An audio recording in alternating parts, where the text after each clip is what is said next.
So with the dust settling now on the news that Arsene Wenger is leaving Arsenal, what is the right move for Arsenal Football Club to make next in terms of the manager? And when it comes to the Wenger out phenomena, was it a good thing, a bad thing, or an ugly thing? This is the good, the bad and the ugly of Arsenal and Arsene Wenger.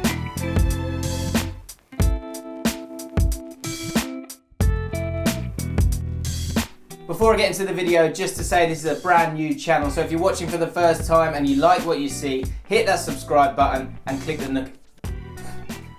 notification bells. It's harder to say anything. So normally I talk about a whole range of things on the good, the bad and the ugly, but I really wanted to focus on Arsenal and Arsene Wenger because it is such a huge story. Arsenal are a huge club and Arsene Wenger's been there for such a long time. The next longest serving manager in the top divisions in European football is Diego Simeone, with 6 years, and Simeone is one of the options for Arsenal as well. So it shows at 22 seasons how long this guy has been at Arsenal, and you've seen it with Fergie that it's difficult to move on, and we'll get into that. But let's kick off with the good. The good for me is that Arsene Wenger is leaving the club. It's a band-aid that they have to... Band-aid? What a dickhead, I'm English. It's a plaster that they need to pull off and needed to pull off at some point. The club was moving backwards, and most importantly, and I'm going to get into this more detail when it comes to the whole Wenger out Brigade, the whole Wenger out phenomena, the fans didn't want him there anymore. As a collective, it's something that's kind of edged from Wenger in to Wenger out over the last few years, and you've seen that in the attendances, you've seen that in the feeling towards the players, the feeling towards Arsene Wenger, and the animosity that's been filled around any kind of discussion that revolves around Arsenal. And so for that itself, it's a good thing that he's moving on, and Arsenal can hopefully in time move forward. That is a good thing. This is going to contradict that though. The bad is the fact that he's leaving as well, because we've seen it with Ferguson at Manchester United, and this is a similar story. When you think of Arsenal, you think of Arsene Wenger. He's so ingrained in the club because he's created the club in the values of Herbert Chapman and the club as a whole and its history. There was a good fit there. There was a good alignment there. But Arsene Wenger created this team in the values that he holds dear.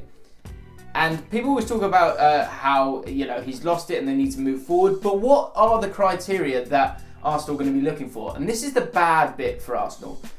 Do you want someone who brings through the youth? Do you want someone who just gets the job done and allows the team to win? Or do you want a team that's going to play with style? Because weirdly, that's something that Arsene Wenger has done all three of in his time as Arsenal manager. Again, I reiterate, I think it's the right time for him to move on. But what they've got to do here is choose one. Jonathan Northcroft in the Times was speaking about it, and I thought it was great what he was saying, is that they need to decide which aspect of their football club they want to improve or focus on. Because to get a guy that can do all three is a huge ask. And when you look at Manchester United and what they've had to do, what Manchester United have now had to do is concentrate on winning. And that's why they brought in Jose Mourinho. They'd had enough of giving a guy who deserves a chance a go, then giving a guy who's a safe pair of hands is going to bring through the youth a chance to go. They then went straight for the man who can get the job done and do winning football. But they have had to neglect the style aspect of it a little bit. And when it comes to Arsenal, they hold that style aspect of their football so highly. It's going to be so difficult for whoever comes in. So for the people that are available, Ancelotti, safe pair of hands. He's been there, he's done it.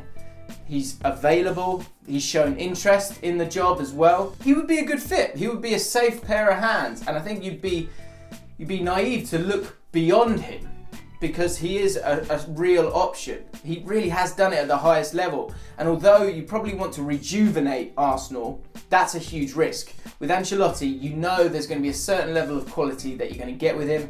He has great contacts around the world and he's going to be able to bring in great players as well, and he's not going to cause a huge stir. The favourite at the moment, and it looks like the obvious option, is Luis Enrique.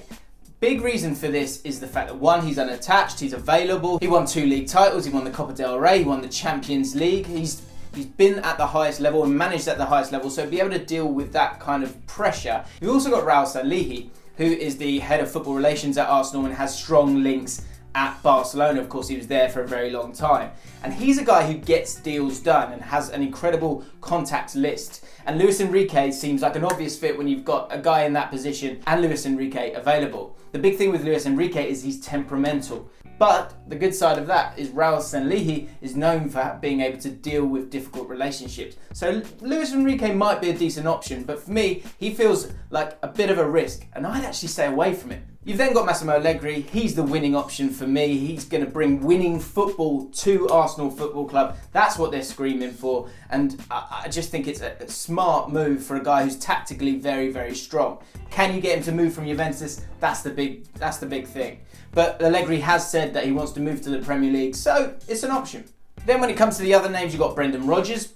Ticks the youth box, but of course he fell short at Liverpool. It would be a bit of a risk there. Patrick Vieira hasn't managed at the highest level, would be a good one for the fans, but it could turn sour. And Joachim Low, who's been linked with Arsenal for so long, but hasn't managed at club level for a very long time, and I think that would be a disaster if they brought him in. So the bad bit is appointing that next manager and it working out.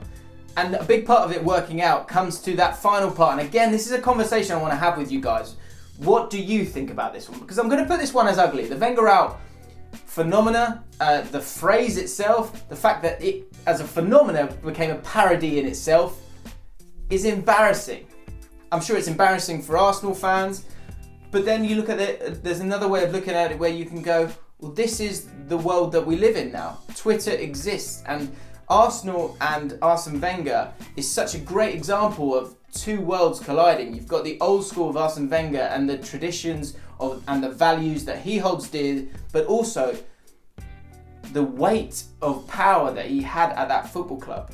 But then on the other side, you've got this Wenger out brigade. This is something that grew and grew as Twitter grew. When Wenger out started, it was around 2011, 2012, and it slowly began to rise through the years.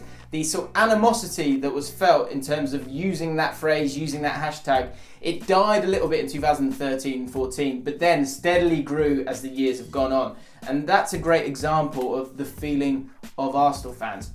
The bad aspect of football and modern football, and the ugly side of modern football now, is that the moaning and the whining has come to the forefront of football. And that's so epitomised in Wenger out.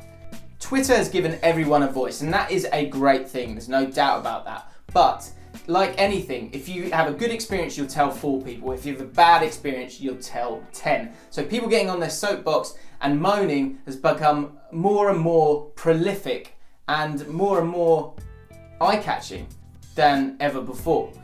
Consumers are complaining 14 times more than they did before Twitter.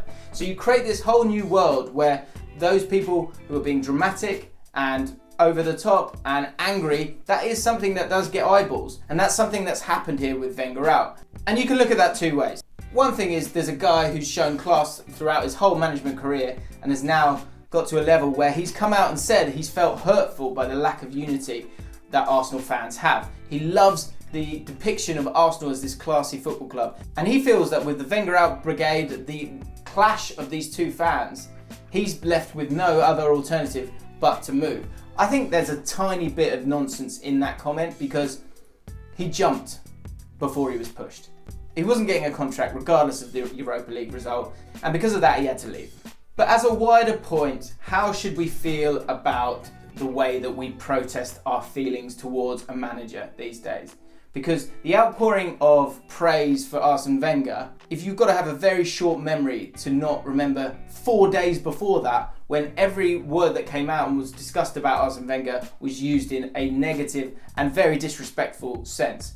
I've slowly drifted towards that point because I've seen that it's not working. But I feel like throughout I've been consistent in saying that I don't feel like it should have got to that stage. There could have been a level of class that could have been shown. But maybe I'm being well over the top in saying all of this because maybe that's just the world that we live in. So what I'm trying to get at is that the Wenger out phenomena, it's a good thing and a bad thing and an ugly thing. And I think that's just life, really. The good side of it is that fans can get together and make their voice heard.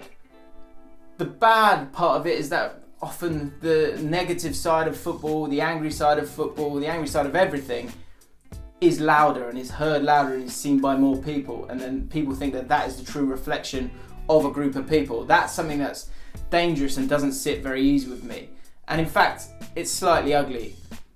But you start again now. I think this is the opportunity for those people that were in the Wenger out brigade to start again, to go, right, this is what we wanted, this is all we wanted. I've chatted to people like DT and Troops about this, is that they want to get behind their team and they struggle to do that because they're so frustrated, and that I totally understand.